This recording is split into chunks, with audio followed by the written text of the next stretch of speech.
Good morning or afternoon, everyone. My name is Mariela Salinas, and I'm a marketing specialist here at Educate 360. Welcome to today's webinar. What is a project management SOP? Presented by the managing director at Velapi, Seamus Collins. We are in Zoom for today's session, and we will be sharing a copy of this recording with you in an email after the webinar. We do encourage participation throughout the webinar, so please use the chat or the Q&A option for our short Q&A portion after the presentation. Educate 360 is so excited to present this webinar today. I will now hand it over to you, Seamus. Okay, thank you, Mariela. I have a short presentation for you, and I'll get through it reasonably quickly. And if there's any questions, I will take them. You can put them into chat, or you can contact me afterwards. I'm happy to talk to people if they have specific questions that they want to get into. But again, it's Friday afternoon or Friday morning, depending on where you're at. And the topic of standard operating procedures comes up every day in every company I visit. And why would I want it, etc. So I have a short presentation I give, and what is a standard operating procedure? Really, I'll define that, and why might you want it? Might be the first thing, and then you might say, "Geez, I need that." What are the benefits of having this for project management? And then why create templates around it? And why follow these best practices that the PMI and others would advocate? And maybe what can Educate 360 do to help? And Educate 360 is the parent company of Velapi. So let's get straight into it. And first off, you're all very welcome as well. And thank you for coming along today. Now, I just want to maybe start with a simple story, because that anchors maybe what I want to talk about. And many years ago, I was managing a project, and we'd come up to a particular gate, and there was a certain amount of reserve that was left over. I hadn't used it. Let's say it was $50,000 at the time. And I was delighted with myself, my extra 50K that I hadn't spent. And in true Seamus style, I roll it forward to the next stage of the project, thinking of an extra 50K for subsequent phases. And about a month or two after that happened, I got a call from it was a person in internal audit, and they were asking about the 50K, saying, where is it? And I said, I rolled it forward. They said, but who said you could roll it forward? And I was going, well, nobody. I thought that's how we did things around here. And they said, no, it's not how we do things around here. And I had no way of defending myself. And I was dragged over the coals as if I was, misappropriating company funds or something. And that brought my attention to, if I had an SOP that day, and I was able to put it in front of the person saying, I have here in the SOP, it says unused funds can be rolled forward. So I realized that some people say, oh, an SOP will tie me up in knots. And actually, an SOP won't tie you up in knots. It's the rules by which we're going to play this game of running the project, whether it's the schedule, the budget, the scope. If you don't have it in your plan, well, then you should have it in some form of SOP. And that allows you then to defend yourself, so that there's a way of doing things in a company. And that was as I said, my initial awareness of why an SOP would be important to me, to say, well, hang on a second, I followed the process here. And I wasn't making it up myself. And I think a lot of companies get that, where, somebody new joins a company and they say something like, oh, when I was in company X, we did it like this. And oh, when I was in company Y, we did it like this. And I have this template here and I prefer to use. You say, look, you're not there anymore. This is our way of doing things here. Here's our SOP. Now, this is the way we do business. Okay. And I think that's the big advantage, if you're inducting people in, and we'll talk about that in a moment. That SOP says, this is how we run projects. We're not going to have people going off on solo runs or thinking they know best. This is the way this company runs projects. Now, I'm not killing innovation or anything here. I'm just saying this is the way we do things. Now, if there's variations of that, we can have a plan, and we can say we are going to align with the SOP up to this point, but there's certain variations, and I've got approval to do it this way. Okay, so let's talk about it. So hopefully you can relate to my story as I start this presentation. So I suppose, at the end of the day, many companies have SOPs for lots of things. They have SOPs around, how they design a new product. They might have SOPs around validation. And you'd ask them, they have SOPs for everything. We say, well, what about your project management? And they'd say, no, we have templates, or they have some version of something, or, go and talk to someone else. They have bits of the story, but they don't have that end-to-end SOP. But if you think about it, at the end of the day, project management and how we do projects is a strategic asset, because your bosses at the top have some, strategic objectives and vision for the company. The only way we move the company into that new space is through the projects and programs we undertake. So that delivery system is really the way we take the resources of the organization and can realize benefits from it. So you'd really want to say, well, we've got a delivery system here, and we've got a documented delivery system that's efficient, that's effective, and it's going to make best use of resources, but it's also working within the constraints. So it's knowledge, it's how we do things. So if person X leaves, well, we still have the SOP of how that was done or how it should be done. We're not saying, oh, Mary has left the company and I don't know how now you get the next step. Well, it shouldn't be going like that. It should be a documented process, like every other process companies have documented. You see here as well that there's a huge amount of waste in companies. And I suppose that's where we're zoning in, is that some companies will say to me, we waste a lot more than this.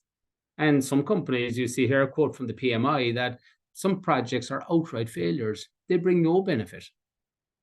But if you have the right maybe processes in place, maybe those projects could have been kept on the straight and narrow and delivered a benefit, or they could have been killed earlier to save ourselves the losses.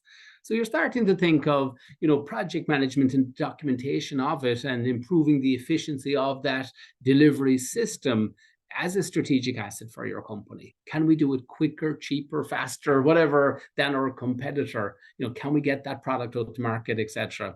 So the process and the documentation of it is important. So if we move forward from there and just think about that, and again, this is from the PMI recent surveys, it said, look, where project management is mature, so at least if you document it, we can improve on it, right? But if you have nothing documented, you're probably in what we call a very low PM maturity. And the first two steps of any maturity model in project management, the first step we'd always say is a common language. The second step we'd say, is there a common process? Okay. And in many companies, they might think, oh, we don't have either of those. Maybe we think we have a common language, but then when you start questioning them, very often people can't talk, because people are mixing up their words. But the second thing is they have no process. So they're definitely not even at level 2 on a maturity level. So if you ask many of your companies for their SOP on different things, they could give it to you.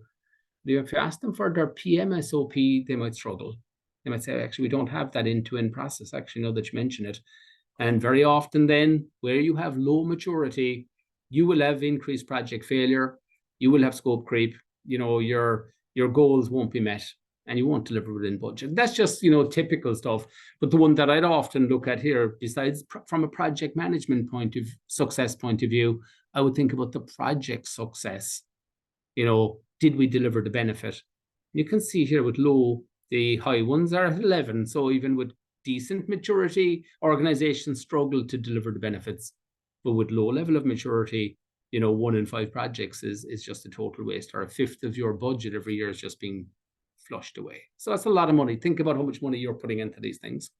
So let's go forward. So what is a standard operating procedure? And this is just a dictionary definition here, but it's the established or prescribed methods that we've got a way of doing business around here. And we're not making it up as we're going along. We're leaning it out. We're making it efficient. We're making it more effective for the performance of project work, really. And I suppose that's what it's getting at here, is a structured way to managing the project. Now, I'll talk later on in the presentation briefly as well, is that I'm not here for advocating some big paper monstrosity bureaucracy that's going to weigh you down. It's not one size fits all. We would say projects of a certain size maybe need a certain level of rigor. Projects below a certain size that are lower impacting to the organization, they could just have a very light version of project management. But again, you need to dictate this at the organizational level. So we'd say, well, we have project management, and we've project management light is what we would call it. So projects below 50K, projects involving just a department, we'd say, well, that's light. Don't be putting a big overhead on that.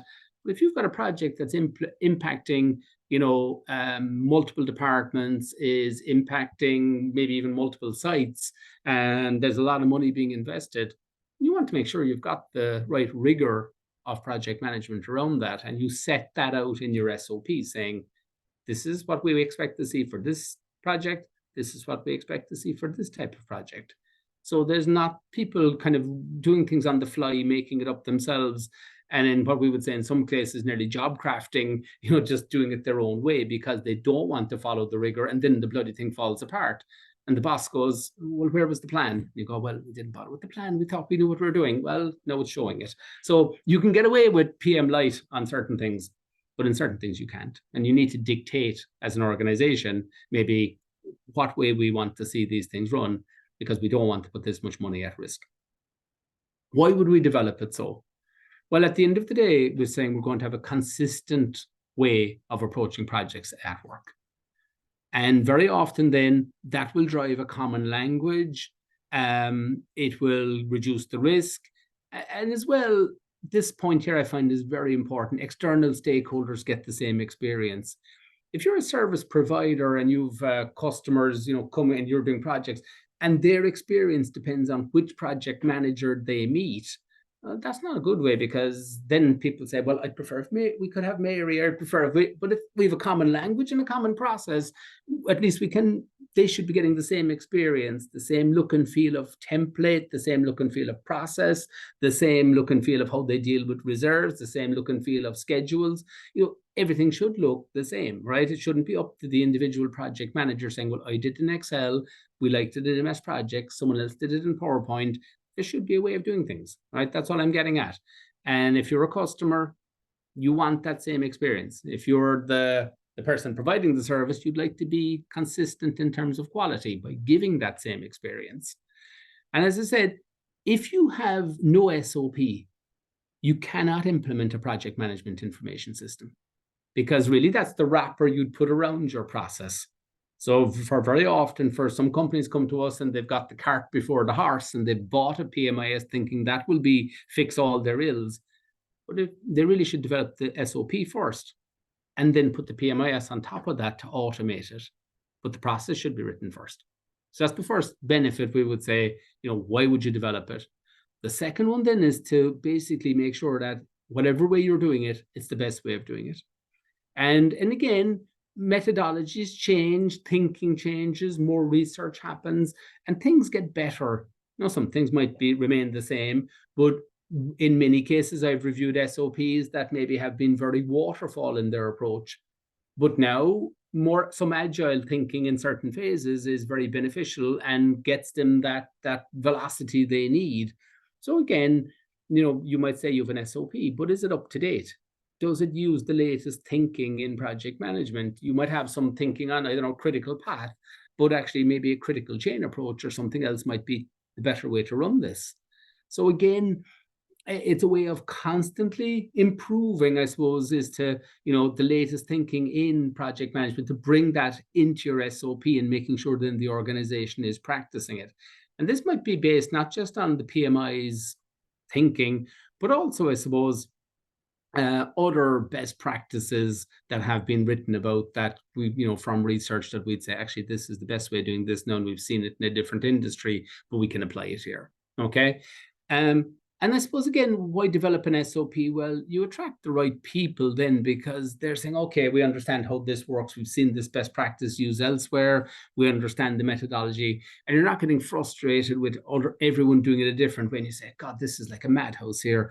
There's no methodology. There's no process. Everyone's just doing their own bloody thing.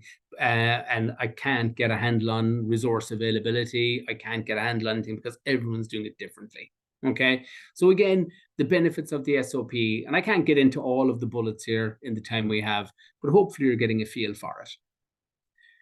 Once we get an SOP in place, very often then we base templates off it.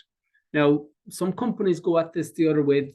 they think they're setting up some sort of project management system or PMO, and they just start with doing the templates first.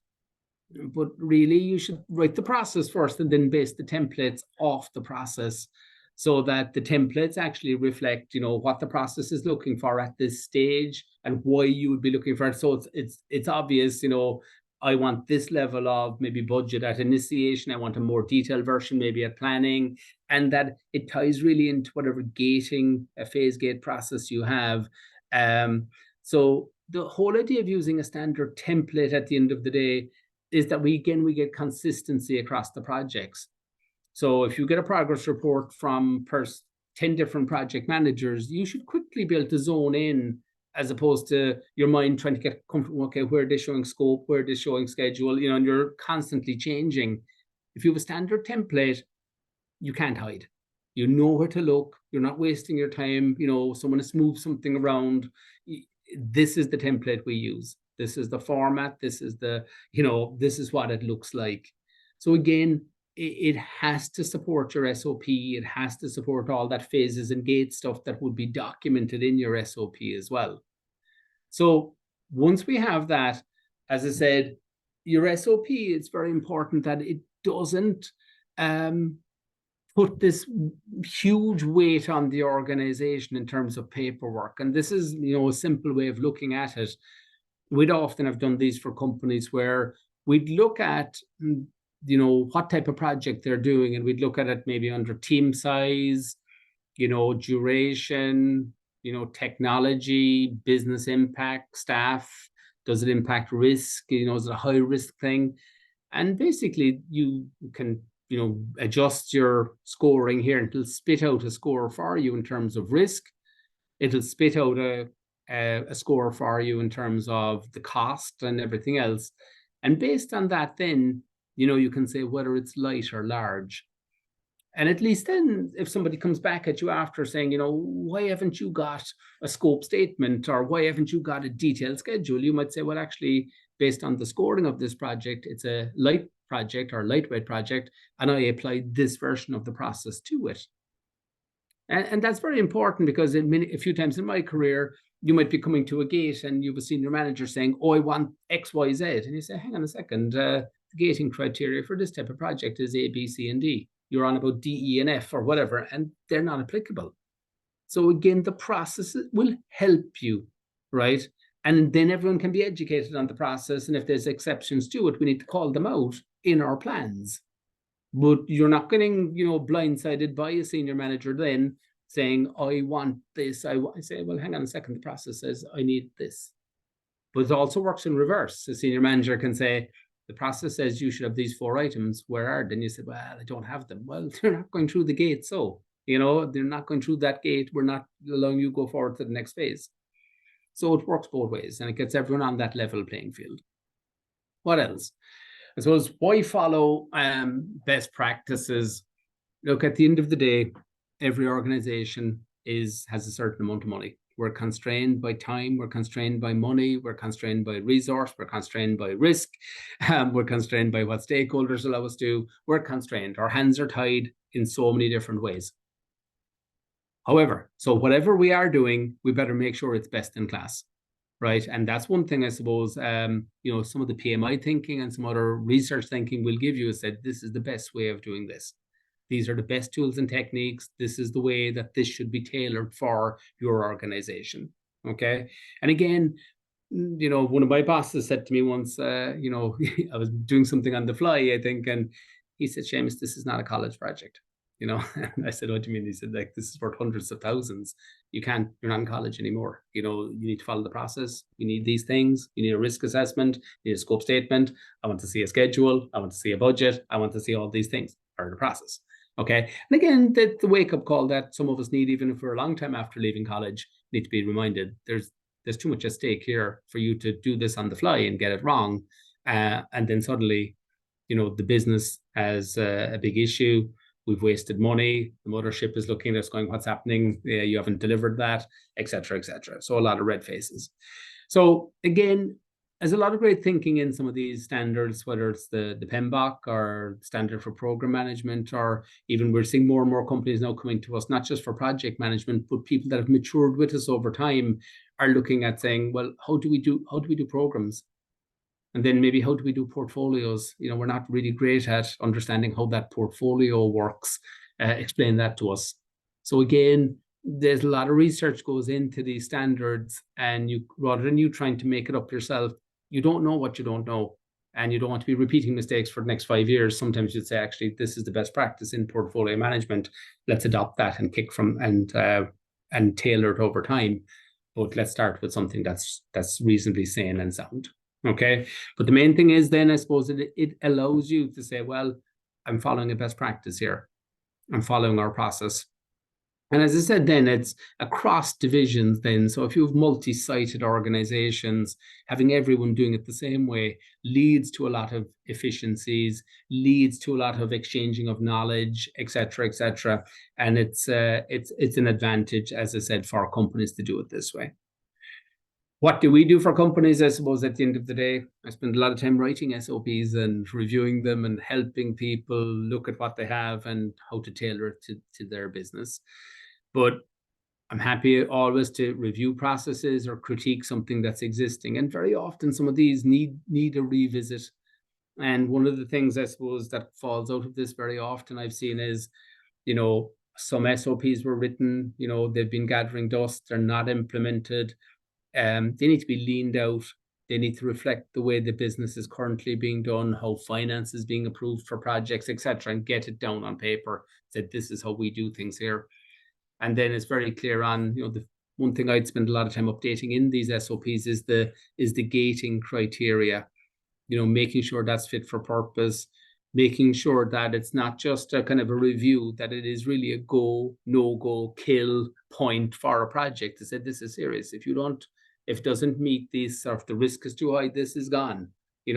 So it weeds out kind of bosses' pet projects, and that's what you want to do as well, is to get your projects into using an SOP and using a system, because I've seen it there recently. The company was doing projects above a certain size would use the SOP. Projects below a certain size were allowed to do what they want, basically every man and woman for themselves. But when I added up all the money, 90% of the budget every year was being spent on these small little projects.